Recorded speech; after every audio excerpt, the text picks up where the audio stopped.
അതോടൊപ്പം തന്നെ കോഴിക്കോട് ചക്കിട്ടപ്പാറയിലെ വന്യജീവി ആക്രമണങ്ങളിൽ പ്രതിഷേധിച്ച് കർഷക സംഘടനകൾ നടത്തുന്ന സമരത്തിനെതിരെയും മന്ത്രി പ്രതികരിക്കുകയുണ്ടായി. കിഫയുടെ സമരത്തിന് പിന്നിൽ കൃത്യമായ രാഷ്ട്രീയമുണ്ട്.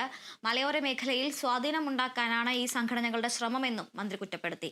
മനുഷ്യ വന്യജീവി സംഘർഷത്തിൽ നിയമവഴി തേടാൻ തീരുമാനിച്ചതിനാൽ സർക്കാർ കോടതിയിൽ ചക്കിട്ടപ്പാറ പഞ്ചായത്തിനൊപ്പം നിൽക്കുമെന്ന് ഇന്നലെ കേരള വിഷൻ ന്യൂസിനോട് വ്യക്തമാക്കിയ നിലപാട് ഇന്ന് മാധ്യമങ്ങൾക്ക് മുമ്പിലും മന്ത്രി ആവർത്തിച്ചു. ആ കാര്യത്തിൽ അവരെ സപ്പോർട്ട് ചെയ്തുകൊണ്ടുള്ള നിലപാടായിരിക്കും നമ്മൾ സ്വീകരിക്കുക. കാരണം അതിലൊരു ഗവൺമെൻറ്റുമായിട്ട് പ്രതിഷേധത്തിനും തർക്കത്തിനും അത് വരുന്നത് കുറച്ചും കൂടി രാഷ്ട്രീയമാണെന്ന് എനിക്ക് തോന്നുന്നു. ഇപ്പം അവരുടെ തീരുമാനത്തെ നമ്മൾ പറഞ്ഞത് ഒരു ഗ്രാമപഞ്ചായത്ത് എന്ന് പറയുന്ന ഒരു ഭരണഘടനാ സ്ഥാപനത്തിന് അങ്ങനെ ചെയ്യാമോ ഇല്ല എന്നുള്ളതാണ്. അല്ല, ജനങ്ങളുടെ കാര്യത്തിൽ പറഞ്ഞില്ല. പക്ഷേ ഏതായാലും അവരത് മനസ്സിലാക്കിയിട്ട് നിയമത്തിൻ്റെ വഴിയെ പോകാൻ തീരുമാനിച്ചിട്ടുണ്ട്.